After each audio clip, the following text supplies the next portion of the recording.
जय हिंद। दोस्तों, corona virus और लॉकडाउन, इसने जो इकोनॉमिक इम्पैक्ट है वह केंद्र पर भी किया है, राज्यों पर भी किया है। और राज्यों के फिस्कल डेफिसिट्स भी जो हैं वह बढ़ते जा रहे हैं, कंटिन्यू बढ़ रहे हैं। हम सब जानते हैं इस चीज़ को, चाहे वह राज्य किसी भी पार्टी के हो। मैं आज बिल्कुल नॉन पॉलिटिकल बात कर रहा हूँ, देश की बात कर रहा हूँ, किसी तरह की पार्टी पॉलिटिक्स की नहीं कर रहा। और ये चीज़ केंद्र की सरकार भी समझ रही है कि राज्यों का जो फिस्कल डेफिसिट कोविड-19 के कारण जो बढ़ा है और राज्यों के पास जो फाइनेंशियल इक्वेशंस खराब हो रही हैं उनकी, तो उसमें राज्यों को केंद्र से और भी ज़्यादा पैसा उधार लेना होगा। अब दो तरीके होते हैं, एक तो आप सीधे जो भी राज्य मांग रहा है उसको आप दे दें, और जब ऐसा होता है तो उसमें जो खराब समस्याएं होती हैं, जो खराबियां होती हैं, वो क्या होती है कि आज जैसे केंद्र में बीजेपी की सरकार है, जिस राज्य में बीजेपी की सरकार हो, या जैसे हमारे मित्र हमसे अभी जुड़े हुए हैं लाइव सेशन में, जनता दल यूनाइटेड की सरकार हो, वह भी बीजेपी से जुड़ी हुई सरकार है, पार्टनरशिप में सरकार है, तो ऐसे राज्य जो है वो सोचते हैं कि ठीक है, पैसा केंद्र से ले लेते हैं और फिर देते रहेंगे। जब कांग्रेस की सरकार होती है तो कांग्रेस के राज्य भी वही सोचते हैं, लेकिन इससे हमारा जो संघीय ढांचा है उसको नुकसान पहुंचता है। तो इन सब चीज़ों को दृष्टिगत रखते हुए, ताकि किसी के साथ भी भेदभाव नहीं हो और सबको अपना अधिकार मिले, राज्यों को अपना अधिकार मिले, केंद्र ने एक बड़ी अच्छी योजना लेकर आया है, जिसमें राज्य जो अपने यहाँ पर रिफॉर्म्स करके दिखाते हैं, और रिफॉर्म्स बड़े स्पेसिफाइड रिफॉर्म्स हैं, और ऐसे रिफॉर्म्स हैं जिस पर कोई भी आपत्ति नहीं उठा सकता। जब तक वो पॉलिटिकल एंगल्स कहीं से नहीं निकाले, कोई आपत्ति नहीं कर सकता, क्योंकि हर कोई कहेगा कि अकाउंटेबिलिटी फिक्स करने वाले रिफॉर्म्स हैं जो कि होना चाहिए, और इससे फिस्कल डेफिसिट अपने आप भी स्टेट्स का कम होगा। अभी क्या होता है कि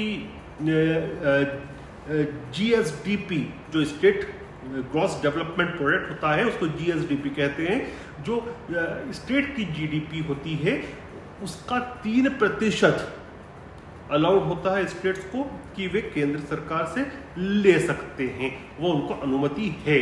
लेकिन अब केंद्र की सरकार कह रही है कि आप 5% ले सकते हैं।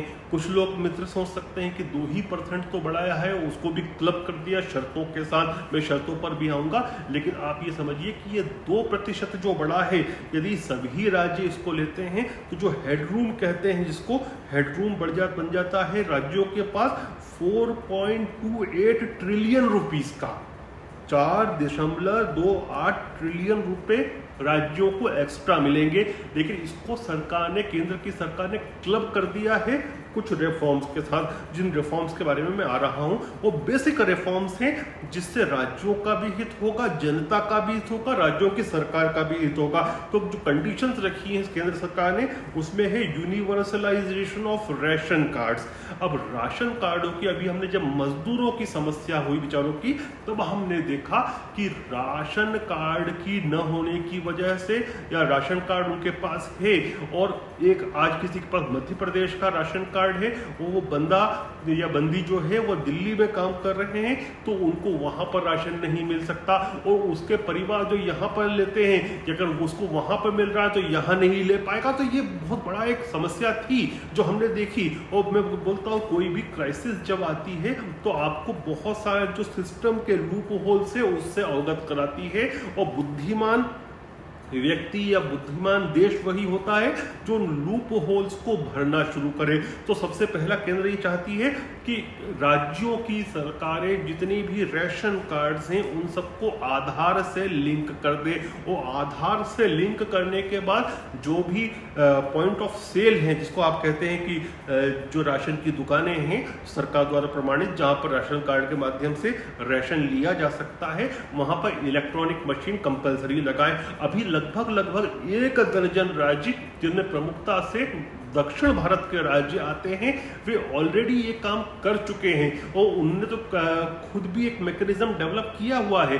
कुछ राज्यों में जैसे कर्नाटका हुआ और केरल हुआ, वो आपस में एक दूसरे के लोगों के साथ आदान प्रदान कर लेते हैं राशन का। ऐसे ही अलग अलग हो सकता है, तमिलनाडु केरला हो या केरला कर्नाटका हो। तो इस प्रकार से उनके ऑलरेडी लिंक कर चुके हैं वो लोग सिस्टम को। तो भारत सरकार, केंद्र सरकार चाहती है कि सभी राज्य जितने भी राशन कार्ड्स हैं उन सबको लिंक करते हैं आधार से, और जो पॉइंट ऑफ सेल है वहाँ कंपलसरीली इलेक्ट्रॉनिक मशीन हो, ताकि इसका लाभ हमारे पिछली पंक्ति के सबसे पिछला व्यक्ति जो बेचारा होता है, गरीब व्यक्ति जो राशन कार्ड से खरीदता है राशन, उसको मिले। दूसरा, केंद्र चाहता है कि जो इलेक्ट्रिसिटी, देखिए ज्यादातर राज्य ऐसे हैं जो किसानों को निशुल्क इलेक्ट्रिसिटी देते हैं, बिल्कुल दें, उनको देना भी चाहिए, किसानों का अधिकार भी बनता है। लेकिन केंद्र सरकार चाहती है कि जो इलेक्ट्रिसिटी किसानों को निशुल्क दी जाती है उसमें कहीं ना कहीं डिसिप्लिन हो। डिसिप्लिन कैसा हो?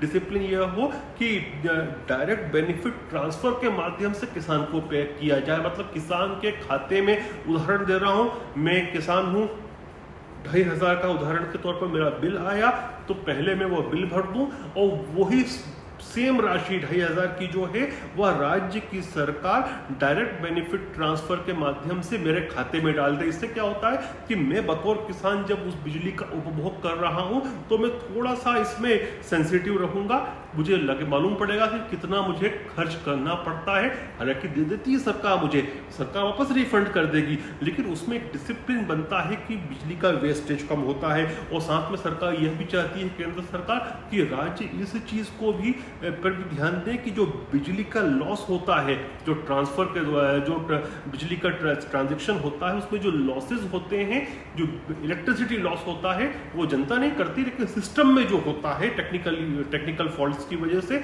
वह भी कम से कम किया जा सके। फिर केंद्र सरकार चाहती है कि प्रॉपर्टी टैक्स जो है वो वाटर चार्जेस, इनके ऊपर कार्य करना, क्योंकि बहुत सारे स्टेट्स जैसे हैं, मध्य प्रदेश में तो ऐसी स्थिति नहीं है, लेकिन बहुत सारे स्टेट ऐसे हैं जहां पर जो गाइडलाइन है प्रॉपर्टी की वो कई दशकों से वही चल रही है। होता यह है कि मार्केट का रेट कुछ और होता है और प्रॉपर्टी का रेट कुछ और होता है सरकारी गाइडलाइन में, तो आवश्यकता नहीं है आप उस पर टैक्स बढ़ाएं। टैक्स तो मैं एग्जाम्पल देता हूं कि जैसे किसी क्षेत्र विशेष में 10,000 रुपये स्क्वायर फुट का रेट मार्केट में है, लेकिन सरकारी डॉक्यूमेंट में गाइडलाइन चल रही है 6,000 की।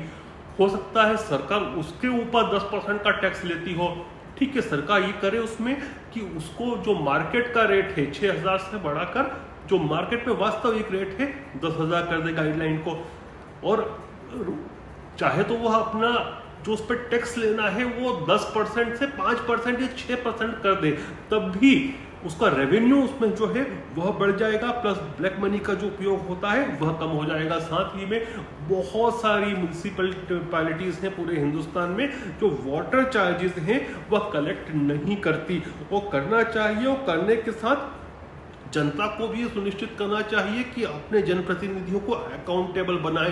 यदि आप पानी का चार्जेस दे रहे हैं तो आपको क्लीन वाटर मिले, इस चीज के लिए आपको भी करना चाहिए। तो इससे क्या होगा कि जब प्रॉपर्टी की गाइडलाइन सही होगी, जब वाटर एंड सैनिटेशन का जो चार्जेस ढंग से रेवेन्यू कलेक्शन होगा, तो स्टेट का डेफिसिट डेफिनेटली उसमें कम होता है।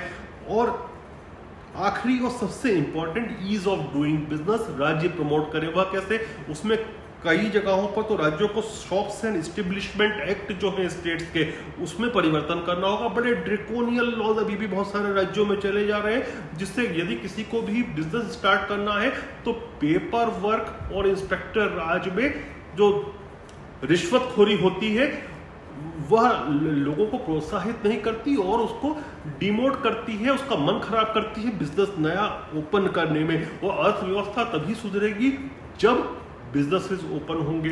और इसमें क्या चाहती है केंद्र सरकार? केंद्र सरकार चाहती है कि जितने भी आपको फॉर्म्स भरवाने हो सब आप ऑनलाइन भरवाएं। जो यदि कोई इंस्पेक्शन होता है साइट पर, तो इंस्पेक्शन की जो रिपोर्ट है उसी वक्त इंस्पेक्टर भी ऑनलाइन सबमिट करे, ताकि पारदर्शिता बने और आपको अंडर द टेबल पैसा नहीं देना पड़े। तो केवल ये जो चीजें हैं यह चाहती है केंद्र की सरकार। अगर राज्य करते हैं तो उनको 3% के बजाय 5% ऑफ जीडीपी, स्टेट जीडीपी, वह ऋण ले सकते हैं। अच्छा, इसमें भी ऐसा नहीं है, इसमें भी आप जितना करेंगे इतना आपको पेमेंट मिलता जाएगा, आपकी जो मार्जिन है वह बढ़ती जाएगी। जैसे आप एग्जांपल में आपको समझा रहा हूँ आसानी से कि 200 बेसिस पॉइंट पे इसको रखा है। अब 200 पॉइंट्स में 50 जो पॉइंट्स हैं वो तो अनकंडीशनल हैं, और बाकी जो 25 पॉइंट्स के जो 4 रिफॉर्म्स हैं वो आपको करने हैं, तो हो गए 100 पॉइंट। और बाकी जो 50 पॉइंट बचते हैं, 50 पॉइंट यदि आप 4 में से 3 रिफॉर्म्स भी स्टेट कर देते हैं तो उनको एक तरह से कह सकते हैं आप बोनस के तौर पर केंद्र सरकार 50 पॉइंट देगी।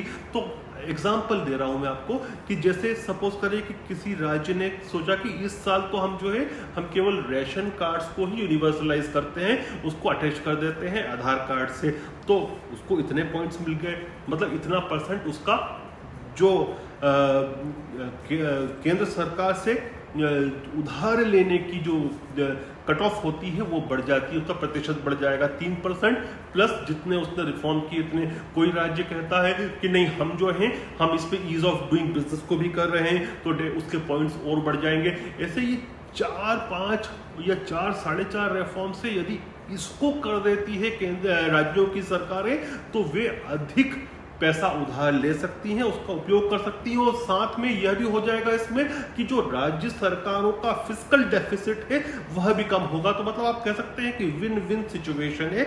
इसमें इसका विरोध वही कर सकता है जो उसमें पॉलिटिकल एंगल निकाले, उसकी तो खैर कोई वो अलग टॉपिक ऑफ डिस्कशन होता है फिर। लेकिन अभी हम बात कर रहे हैं, हम पॉलिटिकल बात बिल्कुल नहीं कर रहे हैं, हम बात कर रहे हैं इकोनॉमिक मेजर्स की बात कर रहे हैं, राष्ट्रहित की बात कर रहे हैं और एक संघीय ढांचे की बात कर रहे हैं। तो मुझे लगता है कि ये बड़ी अच्छी योजना है जो इकोनॉमिक रिफॉर्म्स की बात केंद्र सरकार द्वारा की गई और वित्त मंत्री द्वारा की गई, उसकी फाइन प्रिंट्स को हम जैसे जैसे समझते जा रहे हैं आपके सामने भी लेते आ रहे हैं, और अपेक्षा करता हूँ कि आगे और भी चीज़ें लेकर आऊँगा। आप सब खुश रहें और मस्त रहें, स्वस्थ रहें, और ईद की आपको सभी को शुभकामनाएं। जय हिंद, जय भारत।